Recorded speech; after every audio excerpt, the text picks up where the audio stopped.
Hey guys, happy Tuesday. I just wanted to give you guys a brief update about where we're at with summer camps. We met last Thursday as a planning team for both ETV and ETM, and collectively we decided to cancel camps for the summer. There's several reasons why we chose to do this, and this decision took us months to finally come to this place.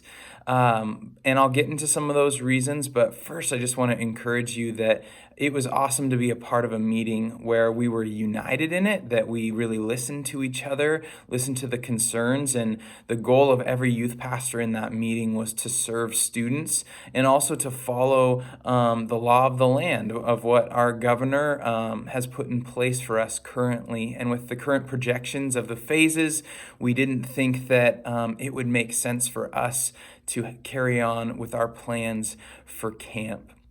A couple things made this decision really easy. The fact that Arowana, where we have ETM, closed its doors for the summer, that made that decision easy to cancel that camp. And one of the other things that we decided earlier on was that we weren't going to do one camp without the other. But even then, even if we did try to do ETV, many volunteers who have been laid off work currently have said that they will need to work this summer and wouldn't be able to do camp once their jobs open up again. There's things like social distancing, just trying to do a social distance camp when so much of what we love about ETV or summer camps is being together, all being in the same raft, being in the same commercial building for worship, close together in cabin groups, and not being able to do that would just not have been the same. And we don't even know if group sizes will get to the max capacity we would need to have those camps. And we also weren't willing if other groups or other students weren't going to be able to come this summer due to the restrictions or decisions made by their parents. We didn't want some people to lose out while some people still got to go to these camps. My guess is that for many of you, if you didn't know this, this is hard news. You could be sad, you could be frustrated, you could be annoyed. There could be all sorts of feelings that you feel in this, and all of that is okay, and all of that is valid. I was bummed, I was frustrated at times, and yet at the same time, I just have total trust that God knew that this is the summer that we were going to have, that even as we were making plans for camp, He knew this is where He was going to lead us. These weren't our plans, but ultimately this is within His plan, that He has something different for us this summer. And I really trust and I really believe that. If you are wrestling, though, with any of those feelings, please reach out to me, reach out to your leader.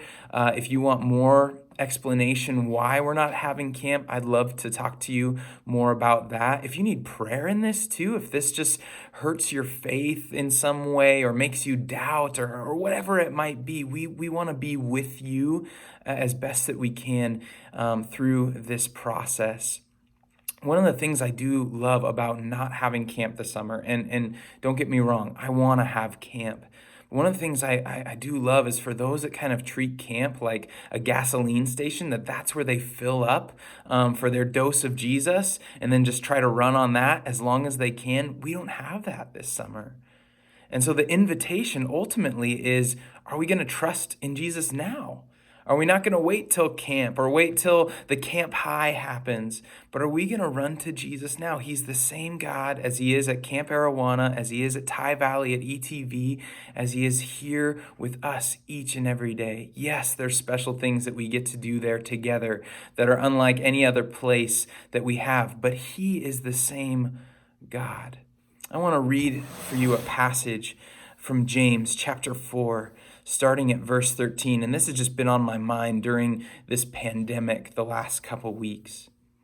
Now listen, you who say today or tomorrow, we will go to this or that city, spend a year there, carry on business and make money. Why, you don't even know what will happen tomorrow. What is your life? You are a mist that appears for a little while and then vanishes. Instead, you ought to say, if it is the Lord's will, we will live and do this or that. So much of how we live is we like to have control. We like to make plans. I do this all the time. I love making plans. I love having control. And one of the things that this pandemic has really taught me, and canceling camps teaches me, is that really I don't have control over so much, and that's actually a good thing. That I need to fully entrust myself to God, that my life is a mist. And this part of my life, this season of this pandemic, is a part of that mist, and I don't want to waste it, right? And not wasting it doesn't look like going against the authorities and forcing our way to have camp, but it looks like putting my trust in God now and not waiting to do it later. Your leaders and I are going to be planning some events this summer as long as the state allows us to do these things, because we still want to take advantage of the time that we have together this summer. Time to gather together, to continue to look to Jesus, to have fun, to enjoy his creation, to grow in our relationships with one another, to grow in our relationships with the Lord. But it will look different than other summers that we've had. But my hope is, what I really believe is that if we fix our eyes on Jesus this summer, even without camps, he still wants to work in each and every one of us and do things in us that he has planned for us this summer. Love you guys. Hate bringing this news, but that's where things are at. And I look forward to us getting to lean in together and trust Jesus through this. See you guys later.